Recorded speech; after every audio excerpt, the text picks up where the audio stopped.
온체인 데이터가 강한 이유는 누가 무엇을 주장하든 실제로 얼마가 어디로 이동했는지는 흔적이 남기 때문입니다. 다만 동시에 한계도 분명합니다. 장외, OTC, 계약, 커스터디 내부 재배치, 운영 지갑 분리 같은 오프체인 사유는 온체인의 의도로 찍히지 않습니다. 그래서 제대로 된 분석은 단일 트랜잭션이 아니라 반복되는 패턴, 이동 후의 분산, 집중 다음 경로까지 묶어서 판단합니다. 첫 번째 축인 뱅사의 대규모 물량 증가는 가격 베팅보다 운영 준비일 가능성을 먼저 열어두는 게 합리적입니다. 결제, 환전 게이트웨이 성격의 사업자는 재고가 얇아지면 곧바로 서비스 품질이 깨집니다. 스프레드가 벌어지고 처리 지연이 생기고 사용자는 이탈합니다. 반대로 재고가 두꺼워지면 수요가 몰렸을 때도 막히지 않는 통로를 만들 수 있습니다.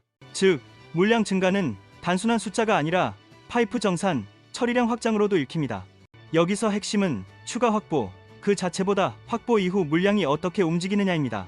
만약 큰 물량이 한 지점에 쌓인 뒤 다수 주소로 소액 분산되며 전송 빈도가 늘어난다면 유통, 결제 준비 쪽 해석에 힘이 실립니다.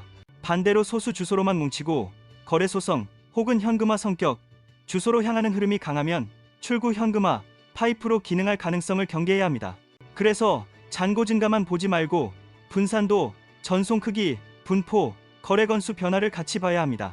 KYB는 이 구조를 더 현실적으로 만들어주는 관문입니다. 기업 인증이 갖춰지면 개인 간 교환에서 기업 운영 프로세스 정산, 환전, 컴플라이언스로 넘어갈 수 있는 기반이 생깁니다. 즉, KYB 자체가 가격을 올리는 게 아니라 기업이 실제 서비스를 붙일 수 있는 레일을 깔아주는 역할을 합니다. 이런 레일이 열려 있을 때 나타나는 물량 증가는 실험보다 운영에 가깝게 해석될 여지가 큽니다. 다만 재단 지갑으로 추정되는 곳에서 특정 규모가 뱅사 방향으로 이동한 정황은 심리를 흔듭니다. 여기서 가장 위험한 해석은 이동 예도로 단정하는 것입니다. 환전소가 영업하려면 거스름돈이 필요하듯 운영형 유동성 공급일 수도 있습니다. 반대로 운영비 파트너 정산, 재무 목적의 전환일 가능성도 배제할 수 없죠. 그래서 결론은 항상 그 다음에서 나옵니다. 이동 후 물량이 거래소로 이어지는지, 사용자 지갑으로 분산되는지, 다른 운영 지갑으로 재정렬되는지를 확인해야 성격이 갈립니다. 뱅사는 홀더가 아니라 게이트라는 점을 잊으면 해석이 꼬입니다. 게이트는 유입 현금 파일 만들 수도 있지만 유출 파이 현금도 쉽게 만듭니다.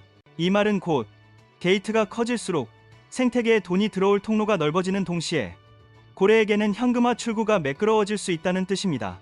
따라서 우리는 뱅사의 물량 증가를 무조건 호재로만 보지 말고 실제로 유입 유출 균형이 어느 쪽으로 기울어지는지 지표로 확인해야 합니다. 여기서 유용한 관찰 프레임이 속도, 분산도 반복성입니다. 빠르게 한 곳으로 집중되면 단기 목적 정산, 출금, 재배치 가능성이 커지고 느리지만 넓게 퍼지면 유통 결제 기반 확장 가능성이 커집니다. 같은 경로가 일정 주기로 반복되면 운영 루틴일 수 있고 특정 시점에만 튀면 이벤트성 정산일 수 있습니다. 이 프레임을 쓰면 소문이 아니라 패턴으로 이야기할 수 있게 됩니다. 두 번째 축인 파이브리지는 생태계의 금융 레이어를 만들려는 시도라는 점에서 의미가 큽니다. 담보대출이 핵심이면 사용자는 파이를 팔지 않고도 스테이블 코인 같은 달러성 자산을 빌려 유동성을 확보할 수 있습니다.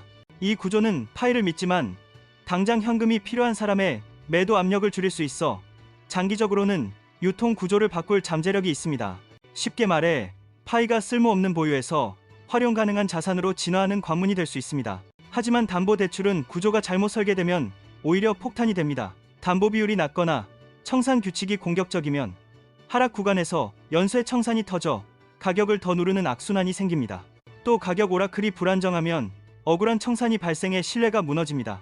그래서 베타 단계에서 보수적으로 운영하고 제한을 거는 것이 답답함일 수는 있어도 사고 방지 관점에서는 오히려 신뢰를 쌓는 방식일 수 있습니다.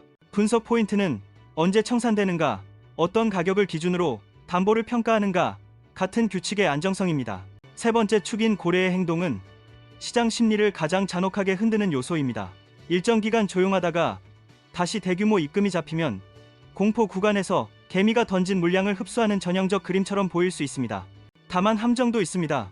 거래소 커스터디의 내부 이동이 고래 매집처럼 보일 수 있고 주소 태깅이 불완전하면 같은 주체의 재정렬도 외부 매집으로 착시를 만들 수 있습니다. 그래서 고래 분석은 단발 이벤트가 아니라 장기간의 습관 모으기 보유, 특정 구간 이동으로 판단해야 합니다. 이 세 축이 동시에 맞물리면 시장은 가격 스토리가 아니라 구조 변화로 이동합니다. 게이트웨이가 유동성을 넓히고 파이브리지가 활용도를 높이며 금융 레이어, 큰 손이 유통 물량을 흡수하면 공급 압축, 결과적으로 거래가 가능한 환경 자체가 달라질 수 있습니다. 다만 이건 자동 상승 공식이 아니라 조건이 갖춰질 때 힘이 생기는 구조입니다. 조건이 충족되지 않으면 같은 요소가 오히려 리스크로 작동할 수도 있습니다. 그래서 더 정교한 관찰 체크리스트가 필요합니다. 예를 들면 1. 대형 주소, 잔고 변화의 지속성, 2. 거래 크기, 분포 대형 집중, vs 소액 분산, 3. 활성 주소, 거래 건수 변화, 4. 거래소, 순유입, 순유출, 5. 게이트웨이 관련 주소군의 반복 패턴, 6. 파이브리지 관련 지표 대출 잔해, 청산 이벤트, 이자 구조 변화, 7. 특정 이벤트 후 자금이 어디로 재배치되는지, 다음 경로 등을 꾸준히 같이 보는 방식입니다. 이런 관찰은 느낌을 근거로 바꿔줍니다. 시나리오로 정리하면 더 명확합니다. 강세 시나리오는 게이트웨이 잔고가 늘면서도 소액 분산 트랜잭션과 실사용 지표가 함께 증가하는 경우입니다. 중립 시나리오는 잔고는 늘지만 유통 지표가 정체되어 재고만 쌓이는 상태로 머무는 경우입니다. 약세 시나리오는 큰 물량이 거래소성 주소로 집중 유입되거나 파이브리지에서 청산 이벤트가 연쇄로 발생해 매도 압력이 구조적으로 커지는 경우입니다. 중요한 건 어느 시나리오가 말로 더 그럴듯한가가 아니라 지표들이 어느 쪽을 지지하는가입니다. 마지막으로 이런 국면일수록 기술적 보안과 리스크 관리는 분석보다 더 중요해집니다. 시드 구문을 온라인에 남기지 않기, 의심 링크, 가짜 앱주의, 백업을 안전하게 관리하기, 과도한 레버리지나 무리한 베팅 피하기 같은 기본이 무너지면 어떤 호재도 의미가 없습니다.